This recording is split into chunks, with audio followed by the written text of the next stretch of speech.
కంచి కామకోటి పీఠం వారి శ్రీ చంద్రశేఖరేంద్ర సరస్వతి విశ్వ మహావిద్యాలయం ఇంటర్ మార్క్స్ ఆధారంగా స్కాలర్షిప్తో కూడిన అడ్మిషన్లు. H1B వీసాకి సంబంధించిన కానీ అండ్ ఇలాంటి వాటికి సంబంధించి ఎవరైనా కానీ ఇప్పుడు ట్రావెల్ చేయాలనుకుంటే అలా అక్కడున్న స్టూడెంట్స్ వాళ్ళ మీదకైనా కానీ సో ఏమన్నా ఇబ్బందులు ఏమన్నా తలెత్తుతాయా?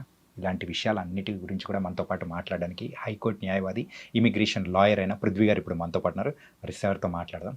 మరి విషయాలు ఏంటో అడిగి తెలుసుకుందాం. Hi sir. Hi Chanakya. Sir, Trump మామ టారిఫ్ల మీద టారిఫ్లు వేసేస్తూ ఉన్నాడు.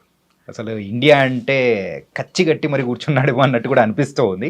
అది ఇట్లానే బిజినెస్ డీల్స్ దాని ప్రకారం. కాకపోతే ఎవరైతే ట్రావెల్ చేస్తూ ఉన్నారో H1B వీసాస్ అయినా కానీ అండ్ స్టూడెంట్స్ చాలామంది చదువులు అంటే ఫస్ట్ ప్రయారిటీ అనేది యూఎస్కి వెళ్ళిపోతుంటారు. మరి వాళ్ళ మీద ఏమన్నా ఇంపాక్ట్ ఏమన్నా ఉంటుందంటారా? యాజ్ ఆఫ్ నౌ చెప్పాలంటే చాణక్య 70% అమెరికా వెళ్ళేవాళ్ళు ఆగిపోయారు. 70% ఆగిపోయారు. Okay. And 25% already slots previous book అయిపోయి అండ్ నేను వెళ్ళాలి ఖచ్చితంగా, నేను యుఎస్లోనే ఎంఎస్ చేయాలి అన్న ఒక ఉద్దేశం ఉన్నవాళ్ళు తప్ప మిగతా వాళ్ళందరూ ఆగిపోయారనే చెప్పచ్చు. ఇప్పుడు ఈ స్టూడెంట్స్ యాజ్ ఆన్ నౌ పెరగాలి అంటే ఇంపాసిబుల్ చాణక్య. ఓకే. ఎందుకంటే ఆల్రెడీ ఒక రకమైనటువంటి ఫియర్ ఎస్టాబ్లిష్ అయిపోయింది ఒక పిల్లలకి. అదొకటి కూడా ఎప్పుడు లేనట్టు ట్రంప్ ఫస్ట్ టైం యూనివర్సిటీస్ మీద పెత్తనాలు చేయటం మొదలుపెట్టాడు. యూనివర్సిటీస్ ఇట్లా ఉండాలి, యూనివర్సిటీస్ మీరు స్పాన్సర్ చేయకూడదు. ఈవెన్ అక్కడ ఉండేటువంటి ఎడ్యుకేషన్ డిపార్ట్మెంట్ని తీసేశాడు. ఎడ్యుకేషన్ డిపార్ట్మెంట్ అంటే ఎడ్యుకేషన్ మినిస్ట్రీ ఉంటుంది కదా మనకి, అట్లాగా ఎడ్యుకేషన్ మినిస్ట్రీని తీసేశాడు. తీసేసి అక్కడ ఇంకా ఫండింగ్ ఆఫ్ లోన్, వీళ్ళకి ఇచ్చేటువంటి స్టూడెంట్స్కి ఇచ్చే లోన్స్ కానీ వాళ్ళకి ఇచ్చే స్కాలర్షిప్స్ మొత్తం తీసేశాడు. ఏదైనా సరే యూనివర్సిటీసే పెట్టుకోవాలని చెప్పేసి హీఈస్ డిస్కరేజింగ్. మెయిన్ ఏంటంటే తనకు ఒక రకమైన థ్రెట్ ఉంది అక్కడ. థ్రెట్ ఇన్ ద సెన్స్, ఈ పాలస్తీనా వార్ తర్వాత ఇరాన్ వార్ తర్వాత, అక్కడ ఇజ్రాయెల్ అండ్ పాలస్తీనా డిస్టర్బెన్సెస్ తర్వాత అక్కడ ఉండేటువంటి ఒక వర్గం వ్యక్తులు పాలస్తీనా సపోర్ట్ చేస్తున్న ర్యాలీలు తనకు ఒక రకమైన టెన్షన్ క్రియేట్ చేస్తున్నాయి. అండ్ అబ్రాడ్లో జరిగినటువంటి బాంబింగ్స్ ఎప్పుడు తక్కువే ఉంటాయి ఈ మధ్యకాలంలో. ఈ మధ్యన ఇజ్రాయెల్ దగ్గర జరిగినటువంటి ఒక బాంబ్ బ్లాస్ట్ అన్నది, ఇదంతా కూడా ఒక రకమైన టెన్షన్ క్రియేట్ చేసి స్టూడెంట్స్ని కంట్రోల్ చేయాలి అన్నది ఏదైతే ఉందో అక్కడ డైరెక్ట్గా లిబర్టీ అనేటువంటి ఒక basic principle of American constitution దెబ్బతింటూ మొదలుపెట్టింది. ఓకే. ఈ యాంగిల్స్లో ఏమవుతుందంటే స్టూడెంట్ ఇన్ గోయింగ్ తగ్గారు, అక్కడికి వెళ్ళే వాళ్ళు తగ్గారు. అండ్ ఎప్పుడైతే ఈ ఇన్కమింగ్ స్టూడెంట్స్ తగ్గారో ఈ ఉన్న స్టూడెంట్స్ భయం మొదలైంది. వాళ్ళు కూడా సోషల్ మీడియాస్ అన్ని మీకు హ్యాండిల్స్ ఇవ్వండి, మీ యొక్క క్రెడెన్షియల్స్ మాకు హ్యాండ్ ఓవర్ చేయండి, మీ సోషల్ మీడియాస్ నేను ఓపెన్ చేస్తాను అంటే ఏదైనా ఒక వీడియో ఏదైనా వచ్చింది అనుకోండి, పాలస్తీనాకి సంబంధించి సపోర్ట్ చేస్తున్నాడు ఎవడో ఫ్రెండ్ పెడతాడు అనుకోండి, వాడు చూశాడు అనుకోండి, then he will be doubted అనమాట. అతను డౌట్ పడతారు, స్కానింగ్ లోకి వచ్చేస్తారు. అలా ఆ రకంగా ఒక రకమైన ఇన్సెక్యూరిటీ అనేది అక్కడ వెళ్తున్న స్టూడెంట్స్కి, అక్కడ ఉన్న స్టూడెంట్స్కి డెవలప్ అయింది. But it is not a longitive end as such. అది ఎక్కువ నాళ్ళు ఉంటుంది అయితే ఐ డోంట్ థింక్ సో. ఇంతకన్నా వర్స్ సిచ్యుయేషన్స్ చాలా వచ్చినాయి యుఎస్లో. It is one of the situation where the students must be little brave and వాళ్ళు వెళ్ళినటువంటి ఎడ్యుకేషన్ అన్నది అక్కడ తర్వాత కంటిన్యూ అవ్వాలంటే దే హ్యావ్ టు. సార్, ప్రీవియస్గా ఉన్న సిచ్యువేషన్స్ వరకు అయితే ఇండియా అండ్ అమెరికా అనేది కూడా ఒక ఫ్రెండ్లీ నేషన్స్గా ఉన్నాయి. కాకపోతే ఇంత హై టెన్షన్స్ అనేది కూడా ఈ మధ్యకాలంలో ఎప్పుడూ చూడలేదు. కానీ స్టూడెంట్స్ వెళ్ళే వాళ్ళ డ్రాప్ కానీ అక్కడున్న కంపెనీస్లో వర్క్ చేస్తున్న ఎవరైతే ఉన్నారో ఎంప్లాయీస్ కానీ వాళ్ళ మీద కూడా ఈ బర్డన్ పడే అవకాశాలు ఉంటాయని కూడా భయపడుతూ ఉన్నారు. మరి వాళ్ళకి సంబంధించి మీరేం చెప్తారు? చాణక్య, ఒకటి మనం ఆలోచించాల్సింది ఏంటంటే it is not a communist country or socialistic country. Okay. అక్కడ ప్రైవేట్ కంపెనీస్ని గవర్నమెంట్ కెనాట్ డిక్టేట్ టర్మ్స్, ఇట్లా చేయాలి. ఓకే. యాపిల్ లాంటి ఒక చిన్న కంపెనీ నీకు ప్రొడక్షన్ ఇండియాలో ఆపేయమంటే నేను ఆపనని చెప్పింది. ఏం చేయలేకపోయాడు. ఓకే. మహా అయితే ట్యాక్స్ పెంచుతావు, ఎంత పెంచుకోవాలి. అంటే అక్కడ ఉండేటువంటి industrialist are very powerful. Okay. వాళ్ళని ఎవరు కంట్రోల్ చేయలేరు. ఎంతమంది ఎంప్లాయీస్ కావాలి, ఎట్లా కావాలి అనేది వాళ్ళ ఇష్టం. అది అంటే కంట్రీ సిచ్యుయేషన్స్, కంట్రీ మధ్య ఉండేటువంటి కొన్ని వాట్ వి కాల్ కామర్స్ సంబంధించిందో లేకపోతే ఈ బిజినెస్ సంబంధించిందో ఉండే రిలేషన్షిప్ వేరు, ఆల్రెడీ వెళ్ళిపోయినటువంటి వాళ్ళు ఆల్రెడీ వెళ్తున్న వాళ్ళ యొక్క సిచ్యువేషన్ వేరు. ఓకే, ఇప్పుడు ఏదైనా ఇండియన్ కాలేజెస్ తీసుకుందాం, ఇప్పుడు ఇంజనీరింగ్ కాలేజ్ లేకపోతే గవర్నమెంట్ కాలేజ్, మెడికల్ కాలేజ్, వాళ్ళు ఎక్కువ దేని మీద ఆధారపడతారంటే ఎన్ఆర్ఐ సీట్లకి అండ్ పేమెంట్ సీట్ల మీద ఆధారపడతారు. మీరు ఎవరైనా ఏ కాలేజ్నైనా అడగండి, ఓపెన్ ట్రూత్ అది. అక్కడ కూడా అంతే, అబ్రాడ్ నుంచి వచ్చే స్టూడెంట్స్ దగ్గర నుంచి డబ్బు డైరెక్ట్గా వస్తుంది వాళ్ళకి. ఓకే, ఈ డబ్బు అన్నది స్కాలర్షిప్లు పెట్టాలి. అక్కడ లోకల్గా ఉండేటువంటి సిటిజన్స్ నుంచి వచ్చేటువంటి స్టూడెంట్స్ ఎవరైతే ఉన్నారో వాళ్ళందరికీ డబ్బులు అది పెట్టుకోవాలి, కంట్రీ పెట్టుకోవాలి. వీళ్ళు పే చేస్తారు, వాళ్ళకి ఇది పే చేయాలి.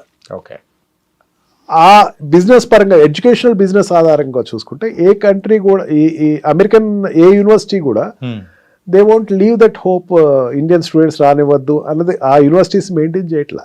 ఓకే, ఇటు చాలా వరకు ఏమవుతుందంటే ఒక సోషల్ మీడియా మిస్రిప్రజెంటేషన్ అనే నేను అనుకుంటున్నాను. అంటే ఇప్పుడు మనం చూసేది అనేది కూడా చాలా వరకు కాదు, ట్రూత్ తక్కువ. ఓకే, ట్రూత్కి సత్య దూరం చాలా ఎక్కువే ఉన్నాయి. Yes sir.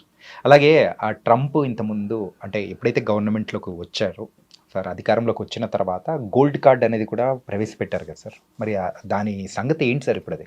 Yes, gold card is going good for him.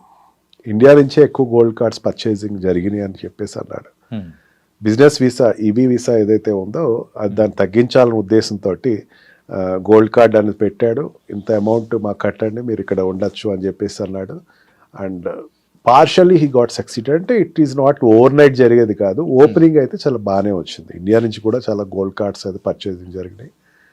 Gold card తీసుకున్నవాడు అక్కడ they can stay for ever, business చేసుకోవచ్చు, వాళ్ళు టర్న్ ఓవర్స్ చేసుకోవచ్చు. 10 crores రేషియో ఏదో ఉంది, 10 crores రేషియో ఉంటే they can do business there. You have to pay there to the government pay చేసుకుని నువ్వు business start చేసుకోవచ్చు డైరెక్ట్గా.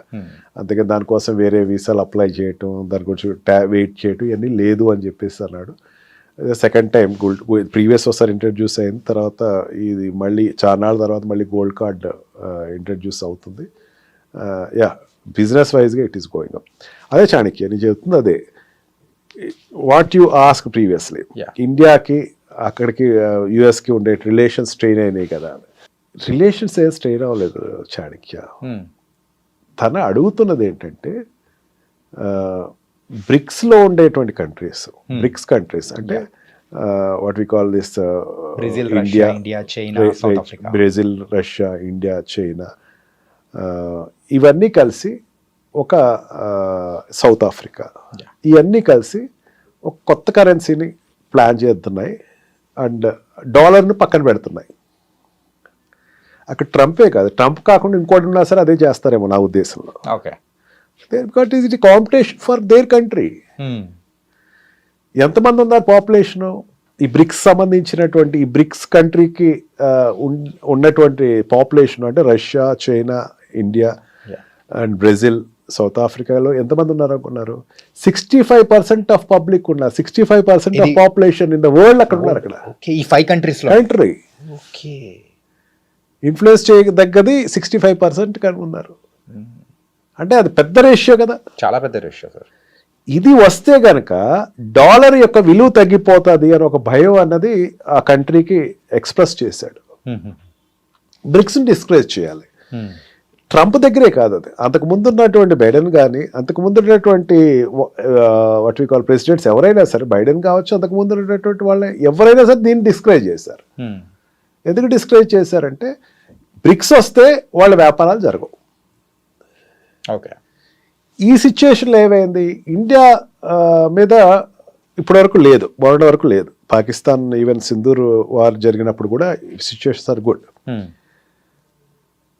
మెయిన్ మనం క్రూడ్ తెచ్చుకుంటున్నాం అక్కడి నుంచి, రష్యా నుంచి డైరెక్ట్గా క్రూడ్ తెచ్చుకుంటున్నాం, తక్కువ రేటు తెచ్చుకుంటున్నాం.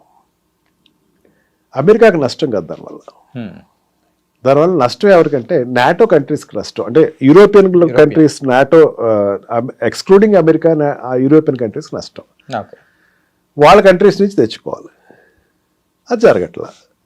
అండ్ ఆల్సో మనం అప్పు చాలా వరకు పే చేస్తాం, మరి చాలా ఎక్కువ అప్పు ఉండేది క్రూడ్లో. అందుకే సౌదీ కంట్రీస్ని మనం పెద్దంత ఖాదరు చేయకపోవడం కారణం అది.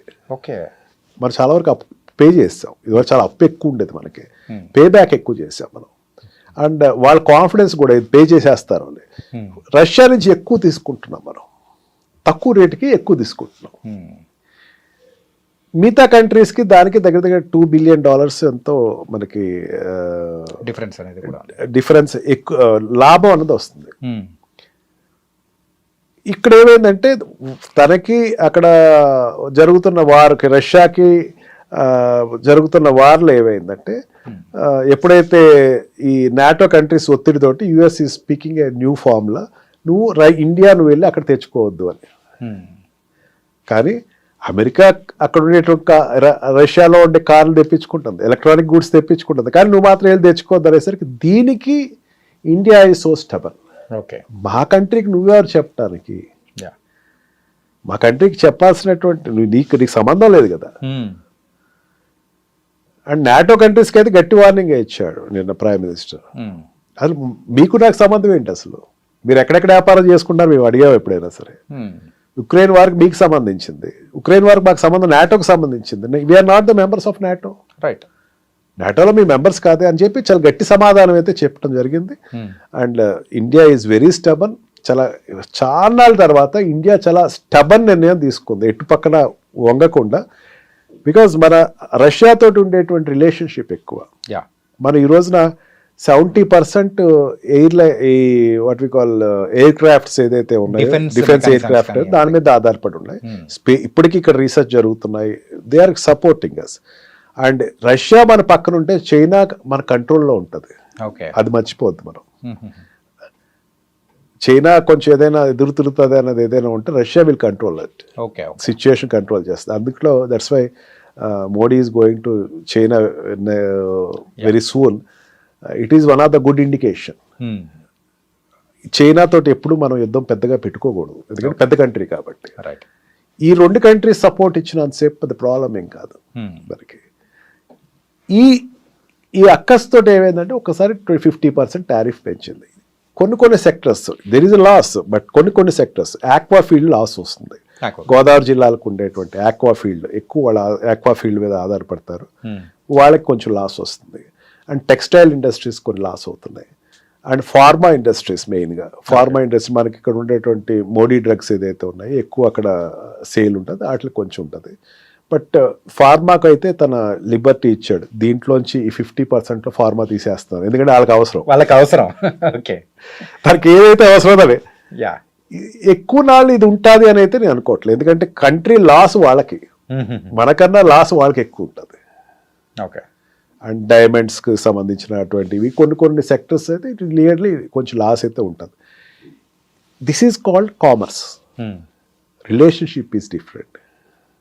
ఈ రోజున మనం పాకిస్తాన్ తోటి యుద్ధానికి వెళ్తే అమెరికా భారతదేశానికి సపోర్ట్ ఇచ్చే పరిస్థితి ఉంది. And also for any other activities America ఇండియాకి సపోర్ట్ ఇస్తే ఆ ప్రాబ్లం ఏం లేదు. Commerce is difference. ఓకే, వ్యాపారమే, అందుకే దానికి దీనికి సంబంధం పెట్టక్కల. And the students and the employees which are existed there in America, నేనైతే చాలా వెరిఫికేషన్ అయితే చేసుకుంటా ఉంటాను. మీరు చెప్తే నమ్మొచ్చానికి రోజుకి ఒక 5-6 నా క్లయింట్స్ వెరిఫై చేసుకుంటాను అబ్రాడ్లో, యూఎస్లో.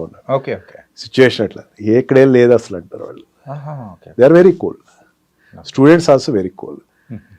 మన ఐడ్రీమ్ ద్వారా చెప్తున్న parents of students, don't get worried, your children are safe. They will be the safest people because they are in liberal country, not communist country or socialistic countries. Nice sir. ఏంటంటే అక్కడికి వెళ్ళిన తర్వాత parents ఇక్కడ ఉన్న వాళ్ళు చాలా వరకు భయపడుతూ ఉంటారు. అరే ఈ పేపర్లో ఇన్ని రాస్తూ ఉన్నారు, అసలు వీడియోస్ ఏమో ఇన్ని వస్తూ ఉన్నాయి, అరే ఇన్ని టారిఫ్లు వేస్తున్నాడు, ఈరోజు ఇలా ఉందంటే రేపు శత్రు దేశంగా చెప్తాడేమో, ఇలా చాలా మిస్కన్సెప్షన్స్ అనేది కూడా ఉన్నాయి. దానికి మాత్రం you are the perfect person to say that answer. And చాలా చక్కగా చెప్పారు sir. So thank you so much sir. Thank you. నిజంగా ప్రస్తుతం ఉన్నటువంటి సమాజం దేనికి ప్రయారిటీ ఇస్తుంది? ఆర్థిక సంబంధాల చుట్టూ మాత్రమే తిరుగుతుంది. మళ్ళీ ఎన్నికలంగానే చాలా విరక్తి కలుగుతాం. మంచి అనిపిస్తుంది కదా, లేడీస్ కూడా ఛాలెంజింగ్ జాబ్స్ చేసినప్పుడు చాలా బాగుంటది. ట్రాఫిక్ అసిస్టెంట్స్ గా నియమించిన ట్రాన్స్జెండర్స్ అందరితో సాల్యూట్ చేయించుకుంటున్నారు. ఫుడ్ డెలివరీ ఇవ్వటానికి వెళ్ళినటువంటి డెలివరీ బాయ్ అనిల్ పై కళ్ళ ముందు పిల్లలు కొట్టి